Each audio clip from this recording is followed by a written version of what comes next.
ਵਾਹਿਗੁਰੂ ਜੀ ਕਾ ਖਾਲਸਾ ਵਾਹਿਗੁਰੂ ਜੀ ਕੀ ਫਤਿਹ। मैं ਤੁਹਾਡੀ ਹੋਸਟ ਰੀਤ ਕੌਰ ਨਿਊਜ਼ TV 84 ਦੇ ਨਾਲ। ਵੀਅਰਸ, ਜਿਸ ਤਰ੍ਹਾਂ ਤੁਸੀਂ ਜਾਣਦੇ ਹੋ ਕਿ 15 ਅਗਸਤ 2013 ਨੂੰ ਭਾਰਤ ਨੂੰ ਆਜ਼ਾਦੀ ਮਿਲੀਆਂ 66 ਸਾਲ ਪੂਰੇ ਹੋ ਜਾਣੇ ਆ।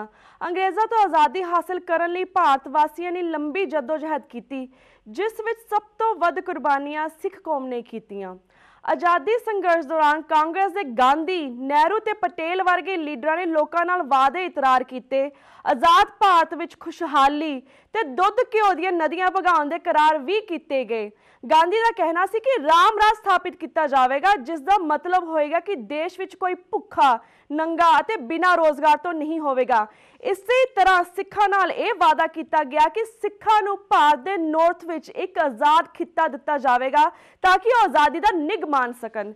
यह भी करार किया गया कि भारत विच कोई ऐसा संविधान मंजूर नहीं किया जाएगा जिहड़ा सिखां नूं मंजूर ना होवे। 66 साल बीतण तो बाद इन्हां वादियां दी हकीकत की है? भारत किन्ना कुछ खुशहाल है? किन्नियां कुछ दुध घिओ दीआं नदियां वग रहीआं हन अते सिखां समेत बाकी घट गिनतियां जानी कि मुसलमान, ईसाई, दलित, बुद्ध, आदिवासी आदि किन्ने कुछ सुरक्षित हैं। इस बारे अज असीं गलबात करांगे सिख कौम के उगे चिंतक अते सियासतदान सरदार अतिंदरपाल जी होरां नाल, जिहड़े साबका मैंबर पार्लीमेंट भी हैं अते इंटरनेशनल अकाली दल के प्रधान भी हैं। ते साडे नाल लाइन ते जुड़ चुके हैं सरदार अतिंदरपाल जी। वीर जी, वाहिगुरू जी का खालसा वाहिगुरू जी की फतेह। वाहिगुरू जी का खालसा वाहिगुरू जी की फतेह जी। वीर जी, तुहाडा साडे शो दे विच बहुत बहुत स्वागत है। वीर जी, सब तो पहला असीं जानना चाहांगे, क्योंकि 15 अगस्त नेड़े आने वाली है, कि भारत नूं आज़ाद होए 66 साल बीत चुके ने। भारत देश की की कारगुजारी है इस वेले, ये दसो। भैन जी, पहला तो मैं TV 84 के सारे श्रोतिਆਂ ਨੂੰ जी आया कहना ਤੇ ਧੰਨਵਾਦ ਕਰਦਾ ਆਪ ਜੀ ਦਾ ਵੀ ਤੇ श्रोतिਆਂ ਦਾ ਵੀ, ਜਿਨ੍ਹਾਂ ਨੇ ਮੈਨੂੰ ਮੁੜ ਮੌਕਾ ਦਿੱਤਾ रूबरू ਹੋਣ ਦਾ।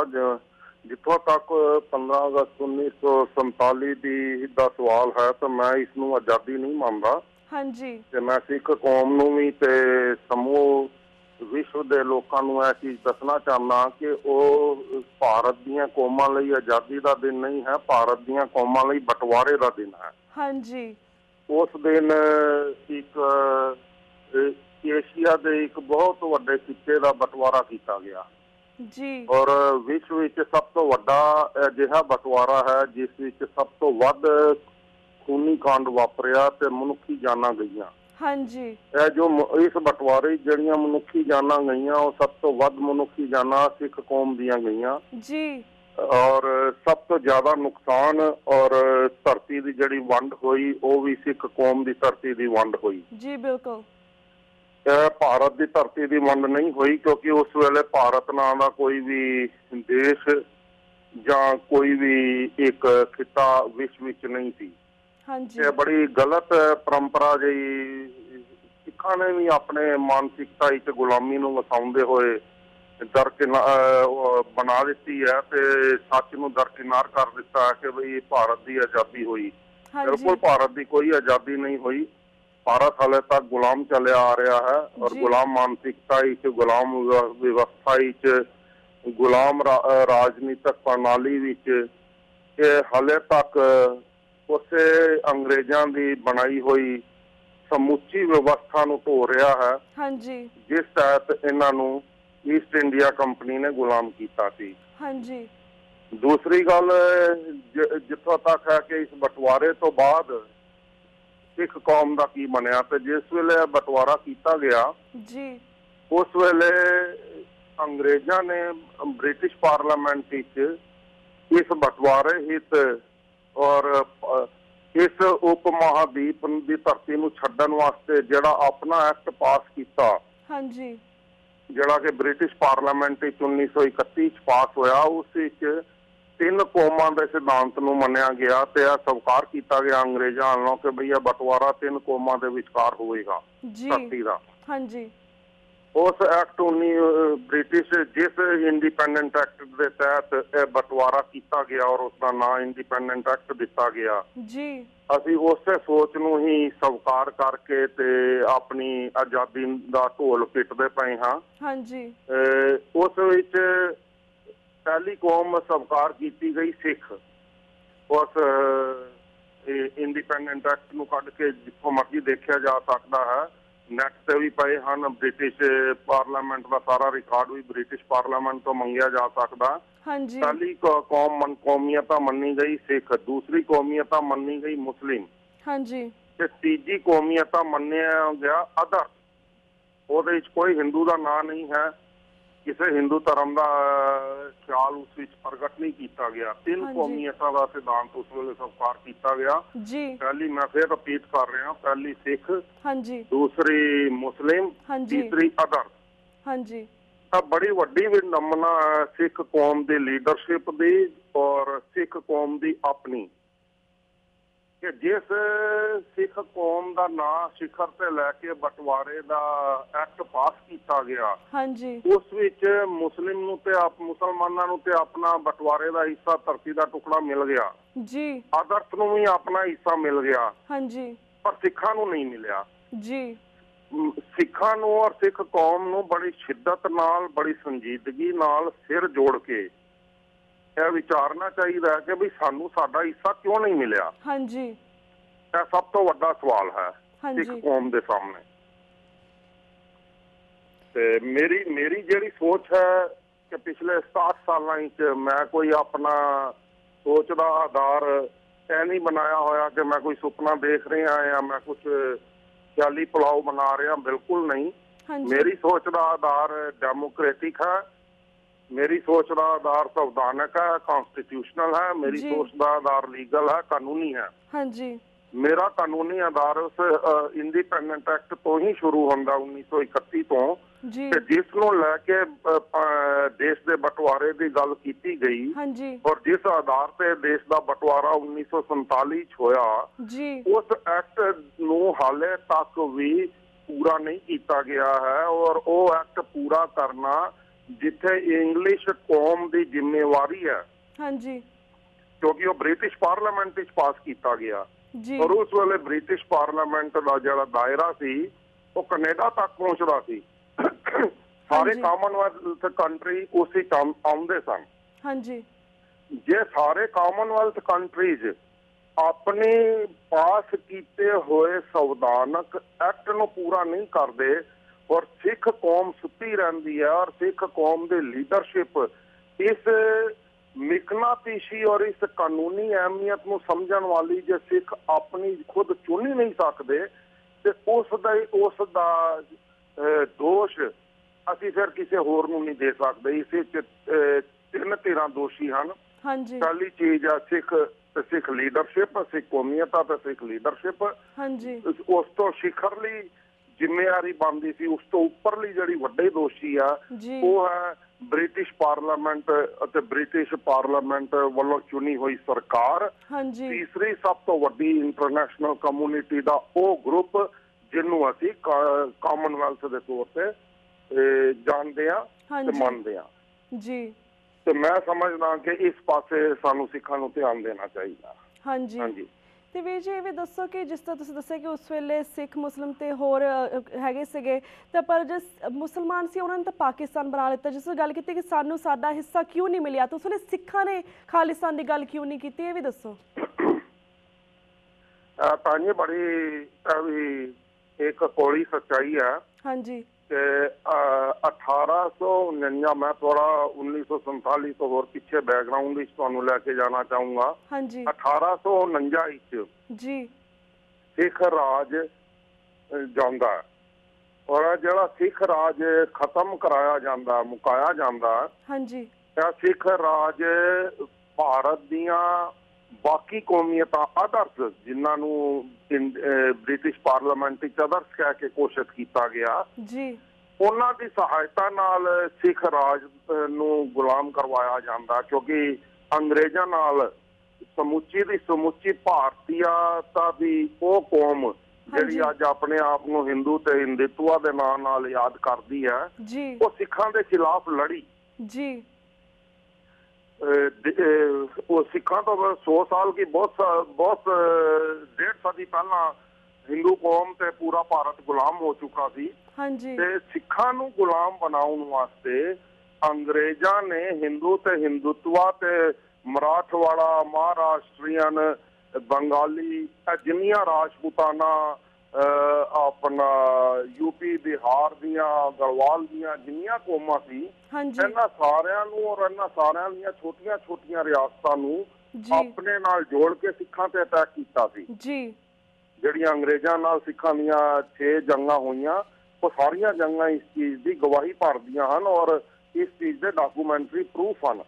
ਤੇ ਭਾਰਤ ਵਿੱਚ ਸਭ ਤੋਂ ਲਾਸਟ ਵਿੱਚ ਸਿੱਖ ਕੌਮ ਨੂੰ ਗੁਲਾਮ ਬਣਵਾਉਣ ਵਾਸਤੇ ਔਰ ਸਿੱਖ ਰਾਜ ਨੂੰ ਖਤਮ ਕਰਵਾਉਣ ਵਾਸਤੇ ਭਾਰਤ ਦੇ ਹਿੰਦੂਤਵ ਮਨੋਬਿਰਤੀ ਵਾਲੇ ਲੋਕਾਂ ਨੇ ਅੰਗਰੇਜ਼ਾਂ ਦਾ ਇੱਕ ਜਿਸ ਦੇ ਉਹ ਗੁਲਾਮ ਬਣੇ ਹੋਏ ਸੀ ਆਪਣੇ ਉਸ ਮਾਲਕ ਦਾ ਸਾਥ ਦੇ ਕੇ ਸਿੱਖਾਂ ਨੂੰ ਇਸ ਲਈ ਗੁਲਾਮ ਬਣਵਾਇਆ ਤਾਂ ਜੋ ਉਹ ਸਿੱਖਾਂ ਦੇ ਉੱਪਰ ਤੇ ਪੰਜਾਬ ਦੇ ਉੱਪਰ ਲੁੱਟ ਖਸੁੱਟ ਕਰ ਸਕਣ।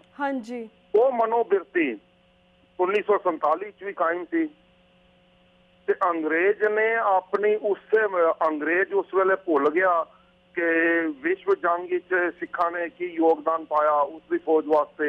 ਅੰਗਰੇਜ਼ ਉਸ ਵੇਲੇ ਇਹ ਵੀ ਭੁੱਲ ਗਿਆ ਔਰ ਇੰਟਰਨੈਸ਼ਨਲ ਕਮਿਊਨਿਟੀ ਭੁੱਲ ਗਈ ਕਿ ਉਸ ਸਿੱਖਾਂ ਨੇ ਵਿਦੇਸ਼ਾਂ ਦੀਆਂ ਧਰਤੀਆਂ ਨੂੰ ਆਜ਼ਾਦ ਕਰਾਉਣ ਵਾਸਤੇ ਔਰ ਡੈਮੋਕ੍ਰੈਟਿਕ ਸਿਸਟਮ ਵਿੱਚ ਲਿਆਉਣ ਵਾਸਤੇ ਕਿੰਨਾ ਘੋਲ ਕੀਤਾ। ਦੇਖੋ ਫਰਾਂਸ ਵਿੱਚ ਜਾ ਕੇ ਸਿੱਖ ਫੌਜੀ ਲੜੇ, ਜਰਮਨੀ ਜਾ ਕੇ ਸਿੱਖ ਫੌਜੀ ਲੜੇ, ਸਪੇਨ ਜਾ ਕੇ ਸਿੱਖ ਫੌਜੀ ਲੜੇ, ਆਪਣੇ ਇਟਲੀ ਜਾ ਕੇ ਸਿੱਖ ਫੌਜੀ ਲੜੇ। ਕਿ ਕਿੰਨੀ ਧਰਤੀ ਹੈ ਵਿਸ਼ਵ ਦੀ ਜਿੱਥੇ ਜਾ ਕੇ ਸਿੱਖਾਂ ਨੇ ਆਪਣੀਆਂ ਕੁਰਬਾਨੀਆਂ ਦਿੱਤੀਆਂ ਔਰ ਉੱਥੋਂ ਦੀਆਂ ਧਰਤੀਆਂ ਨੂੰ ਵੀ ਆਜ਼ਾਦ ਕਰਵਾਇਆ। ਦਿੱਕਤ ਇਹ ਬਣੀ 1849 ਤੋਂ ਲੈ ਕੇ 1947 ਤੱਕ ਔਰ 1947 ਤੋਂ ਲੈ ਕੇ 2013 ਤੱਕ ਸਭ ਤੋਂ ਵੱਡੀ ਦਿੱਕਤ ਇਹ ਬਣੀ ਕਿ ਸਿੱਖ ਖੁਦ ਆਪਣੀ ਲੀਡਰਸ਼ਿਪ ਹੀ ਗੁਲਾਮ ਮਨੋਬਿਰਤੀ ਵਾਲੀ ਹਮੇਸ਼ਾ ਚੁਣਦੇ ਰਹੇ ਨੇ। 1849 ਤੋਂ ਬਾਅਦ ਭਾਈ ਮਹਾਰਾਜ ਸਿੰਘ ਨੇ ਸਭ ਤੋਂ ਪਹਿਲੀ ਬਗਾਵਤ ਸ਼ੁਰੂ ਕੀਤੀ ਅੰਗਰੇਜ਼ਾਂ ਦੇ ਖਿਲਾਫ ਔਰ ਭਾਰਤ ਵਿੱਚ ਸੁਤੰਤਰਤਾ ਦੀ ਸੰਗਰਾਮ ਦਾ ਸਭ ਤੋਂ ਪਹਿਲਾ ਬਿਗਲ ਜਿਹੜਾ ਸਿੱਖ ਕੌਮੀਅਤ ਵੱਲੋਂ ਹੀ ਵਜਾਇਆ ਗਿਆ ਉਹ ਸੀ ਬਾਬਾ ਮਹਾਰਾਜ ਸਿੰਘ ਜੀ।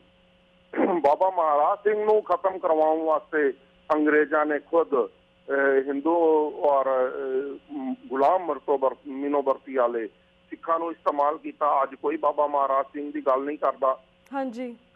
ਉਸ ਸੰਘਰਸ਼ ਨੂੰ ਤੋੜਦੇ ਜਿਸ ਵੇਲੇ ਆਪਣਾ ਸਿੰਘ ਸਭਾ ਲਹਿਰ ਆਰੰਭ ਹੋਈ ਤੇ ਸਿੰਘ ਸਭਾ ਲਹਿਰ ਤੋਂ ਬਾਅਦ ਜਿਹੜਾ ਰਾਜਨੀਤਿਕ ਦਲ ਸ਼੍ਰੋਮਣੀ ਅਕਾਲੀ ਦਲ ਸਿੱਖਾਂ ਨੇ ਆਪਣੀ ਸੁਤੰਤਰਤਾ ਲਈ ਬਣਾਇਆ ਸੀ ਉਹ ਸ਼੍ਰੋਮਣੀ ਅਕਾਲੀ ਦਲ ਵੀ ਬਿਲਕੁਲ ਗਲਤ ਪਰੰਪਰਾਵਾਂ ਵਿੱਚ ਔਰ ਗਲਤ ਲੀਡਰਸ਼ਿਪ ਵਿੱਚ ਸਿੱਖਾਂ ਨੂੰ ਨਾਰੇ ਤਾਂ ਆਜ਼ਾਦੀ ਦੇ ਮਾਰਦਾ ਰਿਹਾ ਪਰ ਹਮੇਸ਼ਾ ਭੁਗਤਾਨ ਸੱਤਾ ਵਿੱਚ ਆਉਣ ਵਾਸਤੇ ਸਿੱਖ ਕੌਮ ਨਾਲ ਧੋਖਾਧੜੀ ਕਰਨ ਵਾਸਤੇ ਕਰਦਾ ਰਿਹਾ।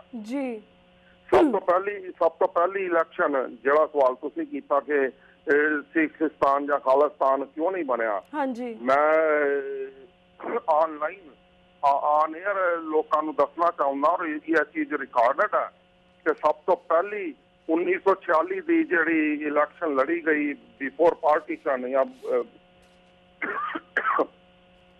ਉਸ ਵਿੱਚ ਸ਼੍ਰੋਮਣੀ ਅਕਾਲੀ ਦਲ ਦੇ ਜਿੰਨੇ ਵੀ ਨੁਮਾਇੰਦੇ ਸੀ ਉਹ ਸਿੱਖਿਸਤਾਨ ਲਈ ਸੁਤੰਤਰ ਸਿੱਖਿਸਤਾਨ ਲਈ ਵੋਟ ਮੰਗ ਰਹੇ ਸਨ ਤੇ ਜਿਹੜੀ ਉਸ ਵੇਲੇ ਪੰਜਾਬ ਵਿਧਾਨ ਸਭਾ ਚੁਣੀ ਗਈ ਉਸ ਵਿੱਚ ਅਕਾਲੀ ਦਲ ਦੇ ਨੁਮਾਇੰਦੇ ਸੁਤੰਤਰ ਸਿੱਖਿਸਤਾਨ ਦੀ ਵੋਟ ਮੰਗ ਕੇ ਚੁਣੇ ਗਏ ਤੇ ਉਹਨਾਂ ਦੀ ਆਫਟਰ ਪਾਰਟੀਸ਼ਨ 1947 ਜਿਹੜੀ ਸਭ ਤੋਂ ਪਹਿਲੀ ਉਸ ਚੁਣੀ ਹੋਈ ਵਿਧਾਨ ਸਭਾ ਨੇ ਆਪਣਾ ਪਹਿਲਾ ਇਜਲਾਸ ਸ਼ਿਮਲਾ ਵਿੱਚ ਕੀਤਾ ਤਾਂ ਉਸ ਸ਼ਿਮਲਾ ਇਜਲਾਸ ਵਿੱਚ ਪੰਜਾਬ ਦੇ ਚੁਣੇ ਹੋਏ ਹਿੰਦੂ ਸਿੱਖ ਔਰ ਅਦਰ ਕਮਿਊਨਿਟੀਜ਼ ਦੇ ਜਿੰਨੇ ਵੀ ਮੈਂਬਰ ਸੀ ਉਹਨਾਂ ਨੇ ਪਹਿਲੇ ਇਜਲਾਸ ਵਿੱਚ ਪੰਜਾਬ ਦੇ ਸੁਤੰਤਰਤਾ ਦਾ ਮਤਾ ਸ਼ਿਮਲਾ ਵਿੱਚ ਬੈਠ ਕੇ ਪਾਸ ਕੀਤਾ ਪਰ ਸਿੱਖ ਲੀਡਰਸ਼ਿਪ ਧੋਖਾ ਦੇ ਗਈ ਆਪਣੀ ਕੌਮ ਨੂੰ। ਜਿਸ ਵੇਲੇ ਇਹਨਾਂ ਨੂੰ ਵਜ਼ੀਰੀਆਂ ਦਿੱਤੀਆਂ ਗਈਆਂ ਕਿਸੇ ਨੇ ਡਿਫੈਂਸ ਮਿਨਿਸਟਰੀ ਲੈ ਲਈ ਕਿਸੇ ਨੇ ਕੋਈ ਮਿਨਿਸਟਰੀ ਲੈ ਲਈ ਤੇ ਅਕਾਲੀ ਦਲ ਸਾਰਾ ਦਾ ਸਾਰਾ ਉਸ ਸਿਧਾਂਤ ਨੂੰ ਭੁੱਲ ਗਿਆ। ਔਰ ਮੈਂ ਤੁਹਾਨੂੰ ਇੱਕ ਚੀਜ਼ ਹੋਰ ਦੱਸਣਾ ਚਾਹੁੰਦਾ ਮੈਂ ਜੀ ਕਿਉਂਕਿ ਅਸੀਂ ਰਾਜਨੀਤਿਕ ਤੌਰ ਤੇ ਸਭ ਤੋਂ ਜ਼ਿਆਦਾ ਕਸਿਆਰੀ ਕੌਮ ਸਿੱਖ ਕਮਿਊਨਿਟੀ ਆ ਕਿਉਂ ਹੈ ਉਹ ਇਸ ਕਰਕੇ ਹੈ ਕਿ ਇਸ ਨੂੰ ਗੁਲਾਮ ਮਨੋਵਰਤੀ ਦੇ ਲੀਡਰਾਂ ਨੇ ਹਮੇਸ਼ਾ ਹੀ ਨਾਰੇ ਕਿਸੇ ਹੋਰ ਚੀਜ਼ ਦੇ ਦਿੱਤੇ ਨੇ। ਸੱਤਾ ਲੈਣ ਤੋਂ ਬਾਅਦ ਇਹਨਾਂ ਨੂੰ ਖੁੱਲੇ ਗੱਫੇ, ਮੁਫਤਖੋਰੀ ਦੇ ਖੁੱਲੇ ਗੱਫੇ ਵੰਡ ਕੇ ਹਮੇਸ਼ਾ ਹੀ ਇਸ ਬਟਵਾਰੇ ਦੀ ਅਦਰ ਧਿਰ ਦਾ ਗੁਲਾਮ ਬਣਾਈ ਰੱਖਣ ਲਈ ਕੰਮ ਕੀਤਾ। ਵਾਸਤਵਿਕਤਾ ਸਾਡੀ ਇਹ ਹੈਗੀ ਹੈ, ਸਿੱਖ ਕੌਮ ਦੀ ਰਾਜਨੀਤੀ ਦੀ ਵਾਸਤਵਿਕਤਾ ਹੈ। ਸਭ ਤੋਂ ਜ਼ਿਆਦਾ ਸਿੱਖ ਕੌਮ ਨੇ ਸਮਰਥਨ ਦਿੱਤਾ ਮਾਸਟਰ ਤਾਰਾ ਸਿੰਘ ਜੀ ਨੂੰ। ਮਾਸਟਰ ਤਾਰਾ ਸਿੰਘ ਨੇ 1946 ਦੀ ਇਲੈਕਸ਼ਨ ਸਿੱਖਿਸਤਾਨ ਦੇ ਨਾਂ ਤੇ ਲੜੀ। ਫਿਰ 1947 ਤੋਂ ਬਾਅਦ ਇੱਕ ਟਾਈਮ ਫਿਰ ਆਇਆ ਜੀ ਜਿਸ ਵੇਲੇ ਪੰਜਾਬੀ ਸੂਬੇ ਦੀ ਡਿਮਾਂਡ ਕੀਤੀ ਗਈ। ਹਾਲਾਂਕਿ ਉਹ ਡਿਮਾਂਡ ਬੜੀ ਗਲਤ ਸੀ, ਪਰ ਮੈਂ ਨਹੀਂ ਚਾਹੁੰਦਾ ਕਿ ਉਸ ਡਿਮਾਂਡ ਦਾ ਸਿੱਖਾਂ ਨਾਲ ਕੋਈ ਵੀ ਤਾਲੁਕ ਕਦੇ ਵੀ ਜੁੜਿਆ ਹੋਵੇ। ਕਿਉਂਕਿ ਉਹ ਪੰਜਾਬੀ ਸੂਬੇ ਦੀ ਡਿਮਾਂਡ ਨਾ ਹੋ ਕੇ ਪੰਜਾਬ ਦੇ ਸੁਤੰਤਰਤਾ ਦੀ ਡਿਮਾਂਡ ਸੀ।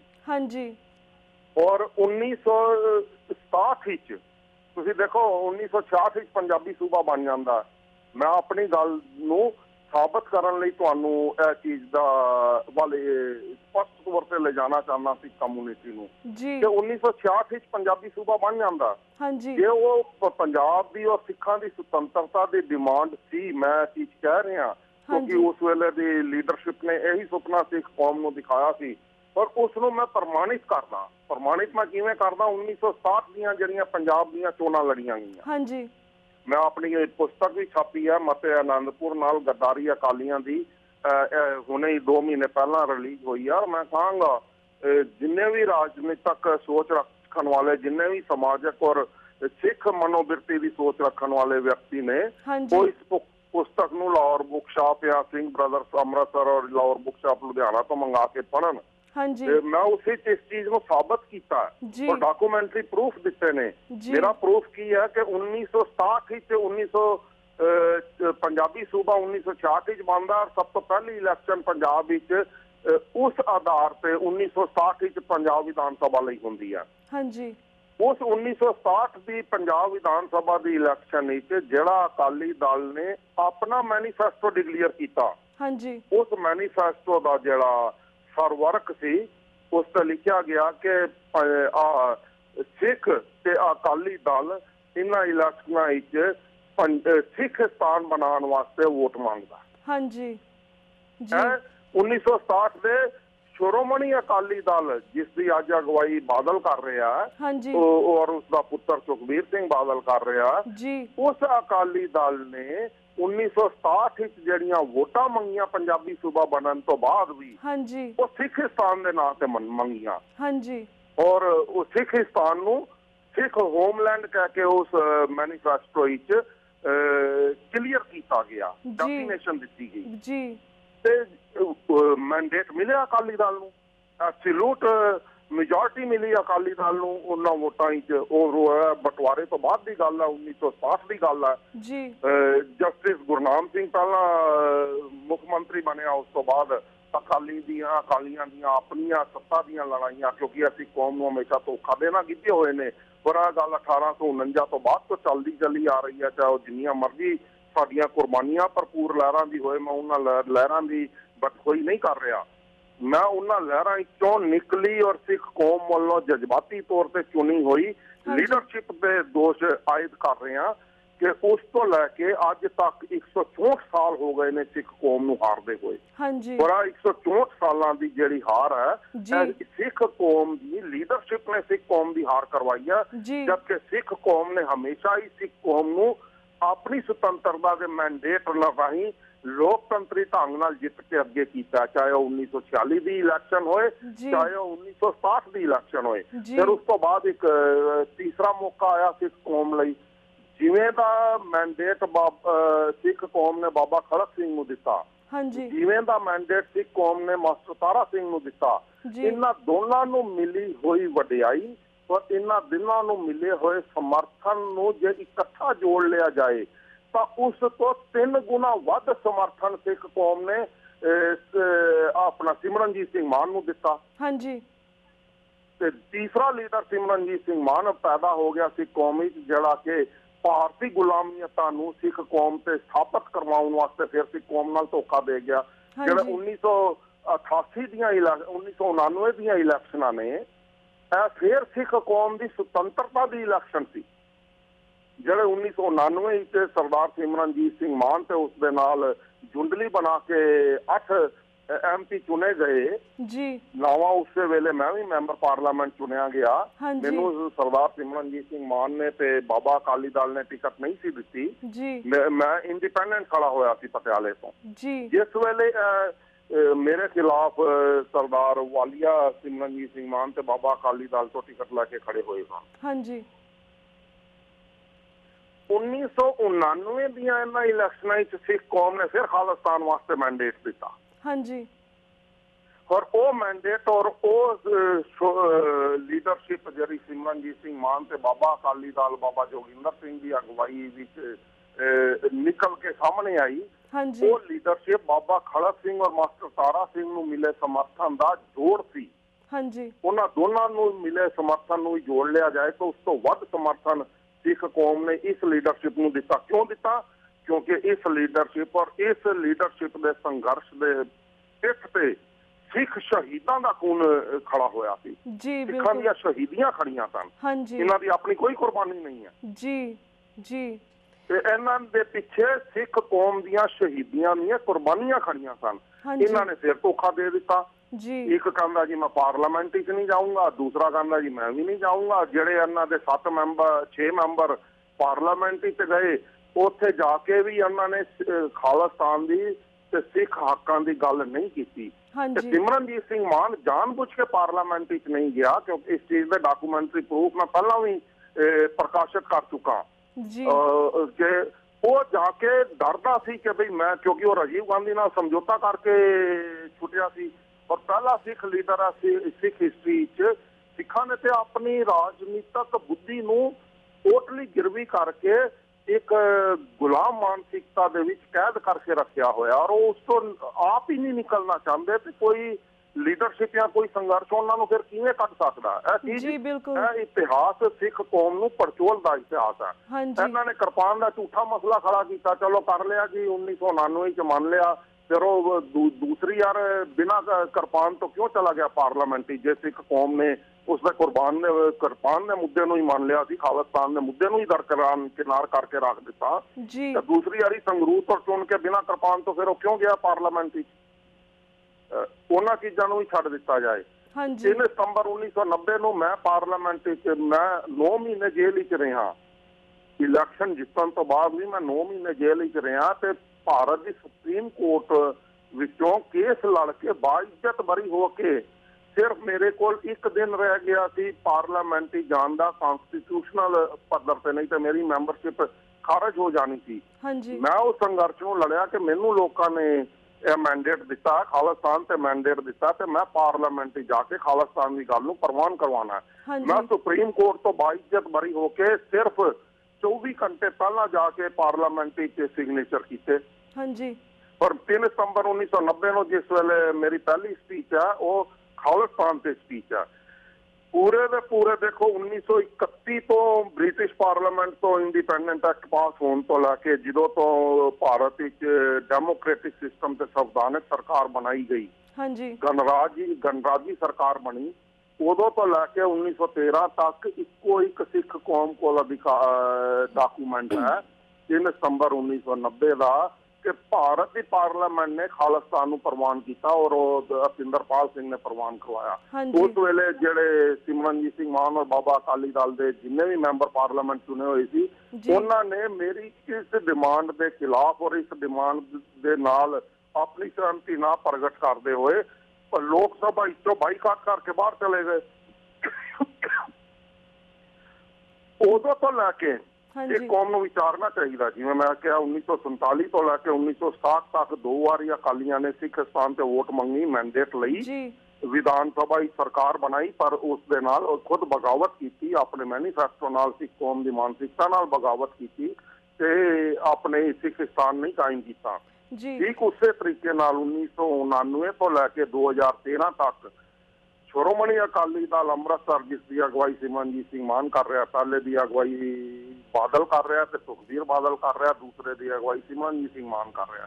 ਇਹਨਾਂ ਦੋਨਾਂ ਦੇ ਸਿਰ ਤੇ ਸਭ ਤੋਂ ਵੱਡੀ ਸਿੱਖ ਕੌਮ ਨਾਲ ਗੱਦਾਰੀ ਆਇਦ ਹੁੰਦੀ ਹੈ ਹਾਂਜੀ ਕਿ ਇਹਨਾਂ ਨੇ 1999 ਤੋਂ ਲੈ ਕੇ 2013 ਤੱਕ ਇੱਕ ਵੀ ਇਲੈਕਸ਼ਨ ਮੈਨੀਫੈਸਟੋ ਡਿਕਲੇਅਰ ਕਰਕੇ ਪੋਸਟਰ ਛਪਾ ਕੇ ਖਾਲਿਸਤਾਨ ਦੇ ਨਾਂ ਤੇ ਨਹੀਂ ਲੜੀ।